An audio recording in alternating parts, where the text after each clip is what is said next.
शाह साईंअ जो रिसालो सुर कल्याण पहिरियों सुर हुन जी वाई वाई माना वाणी शाह साईंअ द्वारा ईजाद कयल काव्य जी हिक सिन्फ़ वाई मंध पीअंदे मूं साॼण सही सुञातो पी पियालो इश्क जो सभुकी सम्झियो सूं पिरियां संदे पार जी अंदर आग अथूं जियण नाहे जग में ॾींहं मिड़ेई ॾूं अल्लाह अब्दुल लतीफ़ चए आहीं तूं ही तूं।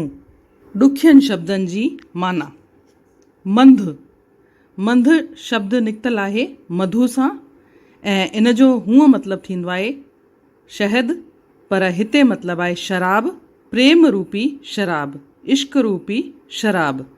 साॼण मतिलबु ईश्वर रूपी सॼण। सभुकी माना सभु कुझु। हाणे भावार्थ मंध पीअंदे मूं साॼण सही सुञातो माना इश्क रूपी शराब पीअंदे मूं साॼण खे ईश्वर खे पूरी तरह सुञाणे वरितो। पी पियालो इश्क जो सभुकी सम्झियो सूं माना मां मुहबत जो इश्क जो प्यालो पी सभुकी सम्झियो सूं माने मां सभु कुझु सम्झी वरितो। छा सम्झियो? पिरियां संदे पार जी अंदर आग अथूं यानी असांजे अंदर में पिरीअ जे यानी कि ईश्वर जे पचार जी आग आहे। जियण नाहे जग में ॾींहं मिड़ेई ॾूं माना असांखे संसार में सदाई जीअणो नाहे। ॾींहं मिड़ेई ॾूं यानी कि ज़िंदगी रुगो 2 ॾींहंनि जी आहे यानी थोरनि ॾींहंनि लाइ असां आहियूं हिते। अल्लाह अब्दुल लतीफ़ चए आहीं तूं ही तूं त शाह साईं चवनि था कि हिन जग में तूं ही तूं आहीं माना असां जेके बि हिते आहियूं त थोरनि ॾींहंनि लाइ आहियूं। क्षण भंगुर असांजो शरीर आहे लेकिन तूं त हिते सदाई लाइ आहीं, आद जुगाद खां वठी आहीं त तूं हिन जग में आहीं, असां त थोरनि ॾींहंनि लाइ आहियूं। प्रस्तुत काव्य शाह लतीफ़ द्वारा रचित है। ये एक वाई है। वाई सिंधी काव्य का एक किस्म है। इसकी प्रथम 3 पंक्तियों के अंदर शाह लतीफ़ ने प्रेम की महत्ता का वर्णन करते हुए ये कहा है कि जब मैंने प्रेम का रस पान किया, जब मैंने प्रेम को समझा तो मुझे परमेश्वर के सही स्वरूप का, असली स्वरूप का बोध हुआ कि परमेश्वर प्रेम स्वरूप ही है।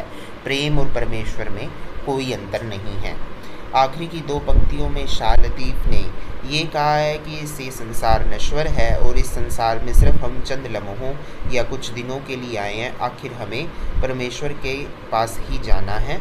और आखिरी पंक्ति में शाह लतीफ़ ने ये कहा है कि परमेश्वर ही परमेश्वर है, आहीं तू ही तू, अर्थात तुम ही तुम हो, सब जगह पे मुझे तुम्हारा ही दर्शन हो रहा है।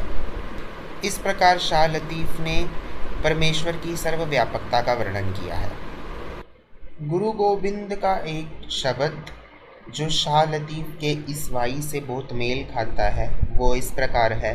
साच कहो सुन ल्यो सबे जिन प्रेम कियो तिन ही प्रभ पायो, अर्थात जिसने प्रेम को समझा है उसी ने ही परमात्मा को प्राप्त किया है। इसी प्रकार गुरु गोविंद सिंह और शाह लतीफ़ के विचारों में समानता नज़र आ रही है इस पंक्तियों के आधार पर। जे तव्हांखे ही वीडियो पसंदि आयो हुजे त महिरबानी करे शेयर, लाइक ऐं सब्सक्राइब ज़रूरु कंदा। महिरबानी।